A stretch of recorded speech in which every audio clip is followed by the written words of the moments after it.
तो स्टूडेंट्स, आज हमारी नेक्स्ट क्लास है और इसमें हम लास्ट टाइम जो हमने देखा था कि मीडियम के दो टाइप्स होते हैं, optically rarer and optically denser medium.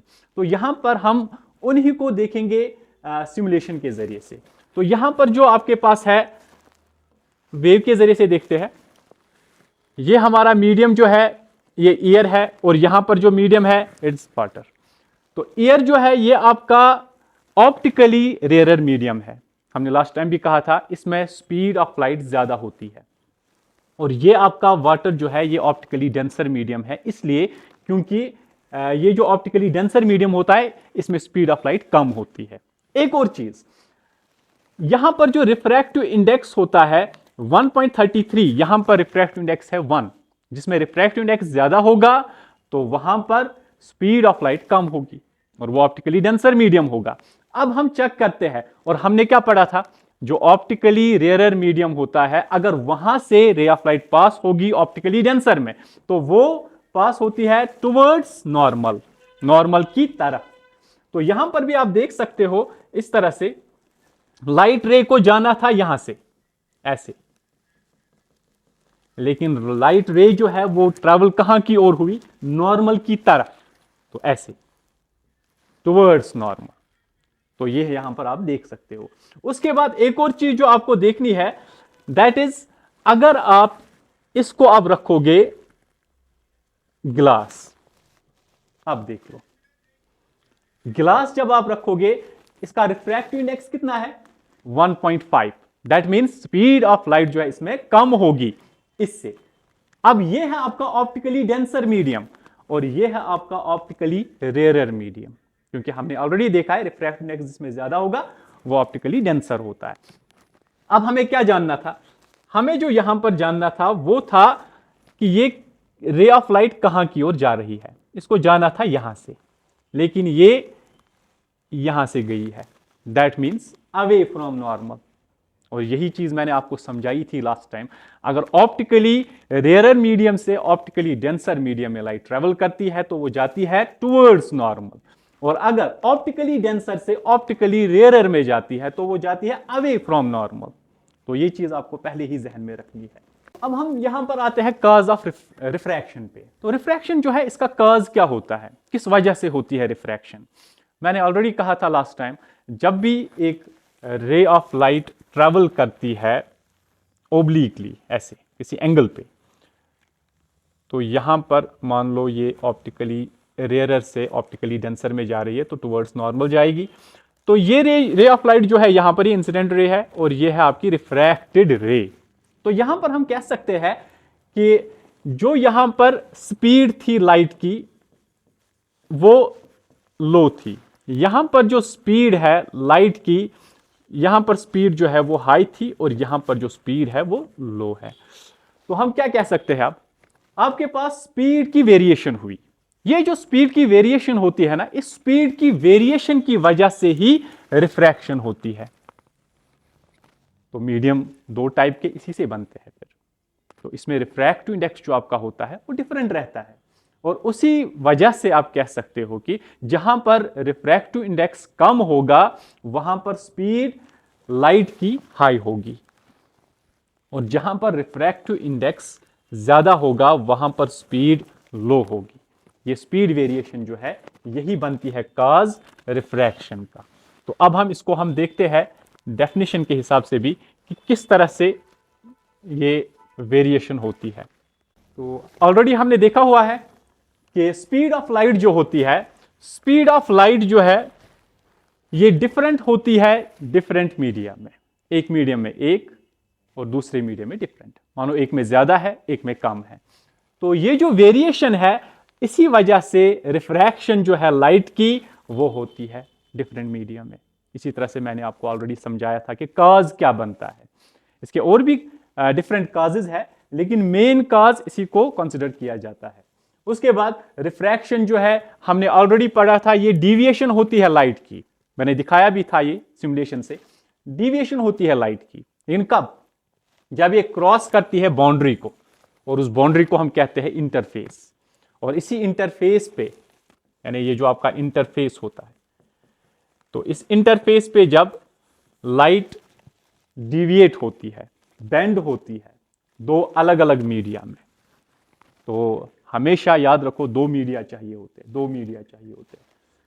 और डेंसिटीज डिफरेंट होगी, ऑप्टिकल डेंसिटी हमने ऑलरेडी पढ़ा हुआ है, ऑप्टिकल डेंसिटी डिफरेंट होगी और वहां पर चेंज होगी वेवलेंथ भी और स्पीड भी। तो मैंने कहा था कुछ और भी फैक्टर्स होते हैं रेस्पॉन्सिबल, लेकिन main factor speed of light है और इस स्पीड ऑफ लाइट से वेवलेंथ भी चेंज हो जाती है फिर।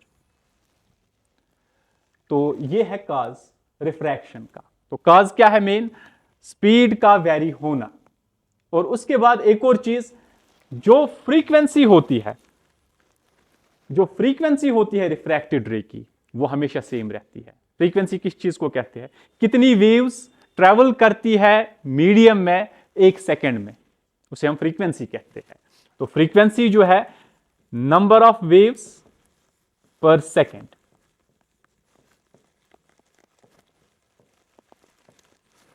कितनी वेव्स एक सेकंड में ट्रेवल करेगी किसी भी मीडियम में, दैट्स फ्रीक्वेंसी।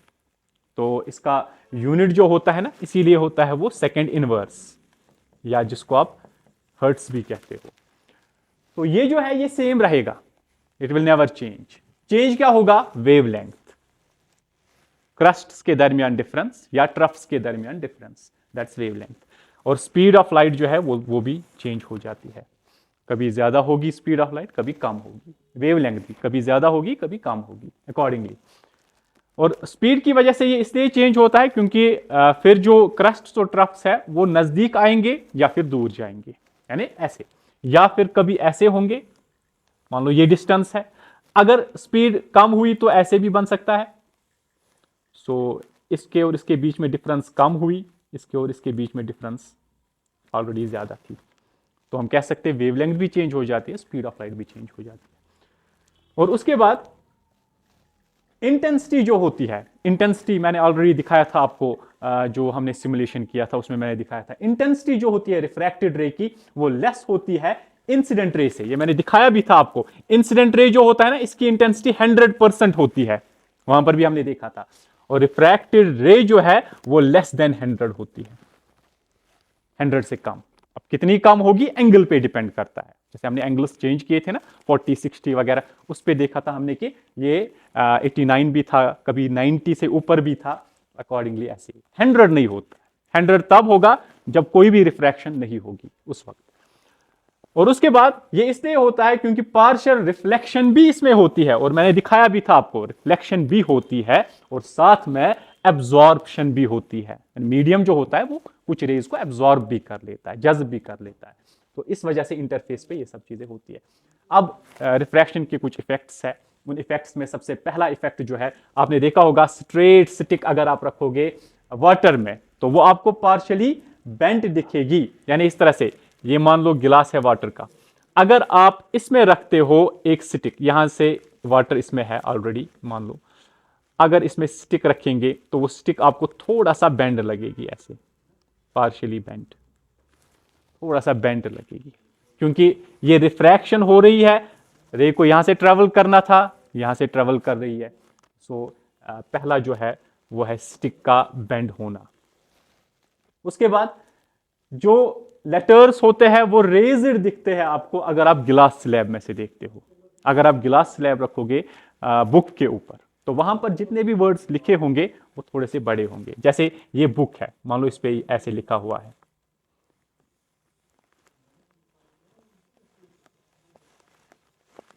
ऐसे। ये जो दो बड़े लेटर्स आपको दिखे ना, यहां पर आपने रखा होगा गिलास स्लैब, ऐसे। जिस पोर्शन पर आप गिलास स्लैब रखोगे वो आपको रेज्ड दिखेंगे, बड़े, और जहां पर नहीं रखोगे वहां पर आपको ऐसे छोटे डिजिट्स दिखेंगे या छोटे लेटर्स दिखेंगे।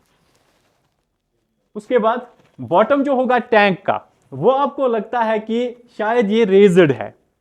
नहीं, आपको कभी लगेगा, अगर आप देखोगे किसी पॉन्ड को जिसमें वाटर है, या फिर किसी टैंक को जिसमें वाटर भरा हुआ है, आपको लगता है कि इसकी गहराई कम है, डेप्थ कम है, लेकिन उसकी डेप्थ कम नहीं होती है, वो रिफ्रैक्शन की वजह से उसमें इफेक्ट होता है। यानी ऐसे है जैसे ये टैंक है, इस तरह से इसमें वाटर है भरा हुआ, ये इसका बॉटम है, यहां पर ये पोर्शन। आपको ये बॉटम नहीं दिखेगा, आपको बॉटम यहां पर दिखेगा, अपेरेंट बॉटम।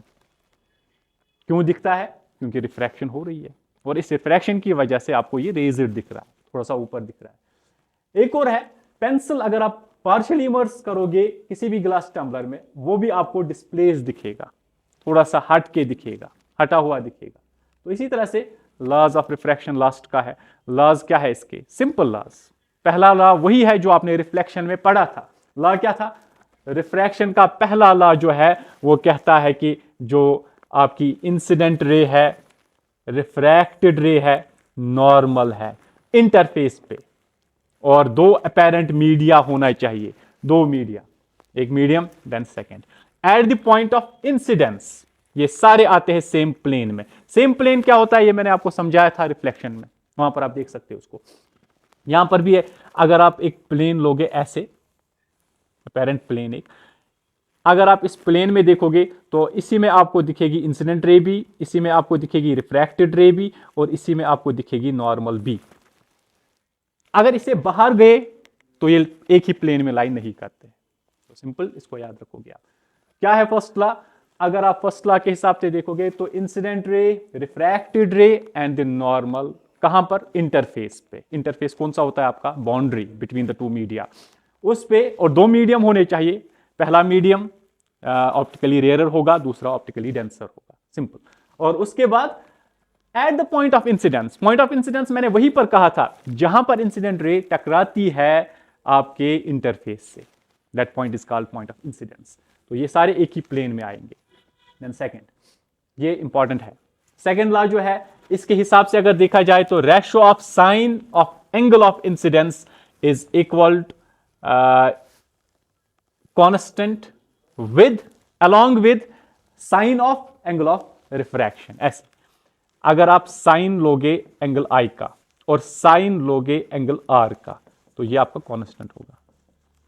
या हम ऐसे भी कह सकते हैं, अगर साइन आई खाली लेंगे तो कांस्टेंट होगा along with साइन आर। ऐसे भी दोनों मेथड्स लिखने के होते हैं। तो हम ऐसे भी कह सकते हैं sine I divide by sine R is constant and that constant is called refractive index. इसको हम आगे पढ़ेंगे, रिफ्रैक्टिव इंडेक्स। ये रिफ्रैक्टिव इंडेक्स जो होता है ना, ये आपको दिखाता है फिर कि कितनी बेंडिंग होगी, लाइट जो है वो कितनी बेंड होगी दूसरे मीडियम में, एक्सटेंट ऑफ बेंडिंग, ज्यादा बेंड होगी, कम होगी, कितनी बेंडिंग होगी, that's defined by refractive index. तो यहां पर हम कह सकते हैं ये कांस्टेंट जो होगा साइन आई और साइन आर, इनका वैल्यू डिवाइड करके जो आपको मिलेगा that will be it's refractive index of the medium. किसी भी मीडियम का रिफ्रैक्टिव इंडेक्स होगा वो।